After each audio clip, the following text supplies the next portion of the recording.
चालू है। हाँ माँ, मैंने भी सुना है कल से नवरात्रि चालू हो रहे हैं। माँ, ये नवरात्रि कैसे मनाए जाते हैं मुझे कुछ भी पता नहीं है। कल से देख लेना बेटा।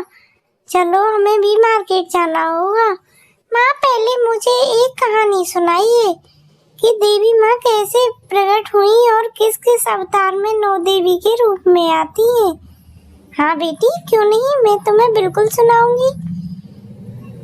आप लोग भी अगर शेरों वाली माँ को अपने घर बुलाना चाहते हो तो मेरे वीडियो में एक लाइक, शेयर और कमेंट करना। कमेंट में जय माता दी लिखना बिल्कुल मत भूलना। बेटी, मैं तुम्हें बताती हूँ कि माता रानी का आगमन किस प्रकार हुआ था। वैसे तो मैं इतना कुछ जानती नहीं, लेकिन मुझे जितना पता है मैं तुम्हें बताती हूँ। सबके घर में माता रानी का पूजा की जाती है और बड़े ही भक्ति और भाव से दुर्गा पूजा के लिए मंडप भी सजाया जाता है। आगे मैं तुम्हें बताती हूँ इसकी कहानी जो मैंने किसी से सुनी है। आप लोग भी जय माता दी जरूर लिखें कमेंट में, जिसे भी माता रानी को प्यार है। जब धरती पर असुरों का आतंक बढ़ गया, तब महिषासुर नामक राक्षस ने कठोर तप करके भगवान ब्रह्मा से वरदान प्राप्त किया कि कोई देवता या असुर उसे नहीं मार सकेगा। वरदान पाकर महिषासुर अहंकारी हो गया और उसने तीनों लोकों स्वर्ग, पृथ्वी और पाताल पर अपना अधिकार जमा लिया। देवता हार कर विष्णु और शिव के पास पहुंचे और उनसे सहायता की प्रार्थना की। तभी तीनों महाशक्तियों ब्रह्मा, विष्णु और महादेव की ऊर्जा से तेज प्रकाश प्रकट हुआ। उस तेज से आदि शक्ति दुर्गा का रूप बना। पर्वतों ने उन्हें शेर प्रदान किया, इंद्र ने वज्र, विष्णु ने चक्र, शिव ने त्रिशूल, वरुण ने शंख और अन्य देवताओं ने कई दिव्य अस्त्र शस्त्र दिए। देवी ने महिषासुर का वध करने के लिए 9 रूप धारण किए। पहला दिन, शैलपुत्री। पहले दिन देवी शैलपुत्री के रूप में प्रकट हुई। वह पर्वतराज हिमालय की पुत्री थीं। वे त्रिशूल और कमल धारण किए शेर पर सवार थीं। यह रूप स्थिरता और भक्ति का प्रतीक है। दूसरा दिन, ब्रह्मचारिणी। दूसरे दिन उन्होंने ब्रह्मचारिणी का रूप लिया। यह तपस्या और संयम का रूप है। उन्होंने कठिन तप कर देवताओं को साहस दिया कि अधर्म का अंत होगा। तीसरा दिन, चंद्रघंटा। तीसरे दिन देवी चंद्रघंटा के रूप में प्रकट हुई। उनके मस्तक पर अर्धचंद्र की घंटी के आकार का चिन्ह था। यह रूप शौर्य और वीरता का प्रतीक है। उनके गर्जन से महिषासुर की सेना भयभीत हो गई। चौथा दिन, कुष्मांडा। चौथे दिन देवी कुष्मांडा बनी। उन्होंने अपनी मुस्कान से ब्रह्मांड की रचना की। उनकी ऊर्जा से देवताओं ने पुनः शक्ति पाई।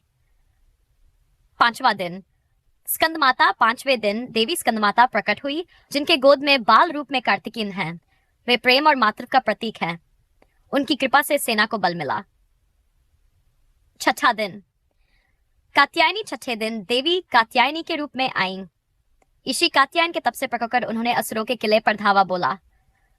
सातवां दिन, कालरात्रि। सातवें दिन देवी कालरात्रि के भयानक रूप ने युद्ध भूमि को हिला दिया। उनका काला रूप और दहाड़ देखकर राक्षस भागने लगे। यह रूप बुराई के विनाश और साहस का प्रतीक है। आठवां दिन, महागौरीवें दिन देवी महागौरी प्रकट हुई। उनका रूप श्वेत और शांत था। यह रूप पवित्रता और क्षमा का प्रतीक है। उन्होंने थके हुए देवताओं को शांति दी। नौवां दिन, सिद्धिदात्री। नवमी को देवी सिद्धिदात्री के रूप में प्रकट हुई।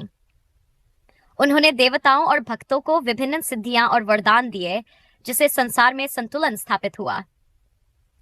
महिषासुर ने जब अपने मायावी रूप बदल बदल कर युद्ध किया, तब देवी ने भी प्रचंड रूप धारण किया और अंततः महिषासुर का वध किया। उसकी मृत्यु के साथ ही अधर्म का नाश हुआ और तीनों लोकों में फिर से शांति स्थापित हुई। इसी विजय की स्मृति में नवरात्रि का पर्व मनाया जाता है। 9 दिनों तक 9 देवियों की पूजा कर लोग शक्ति, ज्ञान, भक्ति और समृद्धि की कामना करते हैं। अंतिम दिन, जिसे विजयादशमी या दशहरा कहते हैं, अच्छाई की बुराई पर विजय का प्रतीक बनकर हमें यह संदेश देता है कि अगर हम सत्य और धर्म के मार्ग पर चलें तो कोई भी बुरी शक्ति हमारा कुछ नहीं बिगाड़ सकती। क्या? अच्छा माँ, मुझे नहीं पता था। ये तो बहुत ही प्यारी कहानी है। माँ, फिर हम भी कल से पूजा करेंगे ना? हाँ बेटी, क्यों नहीं, माता की चौकी लगाएंगे। अच्छे से पूजा करेंगे और जहाँ भी देखोगी वहाँ सारी तरफ जय माता दी ही होती रहेगी 9 दिन तक। फिर 9-10वीं वाली दिन हम कन्या पूजन भी करेंगे, जिसमें कि बहुत सारी हम छोटी छोटी कन्याओं को बुलाएंगे।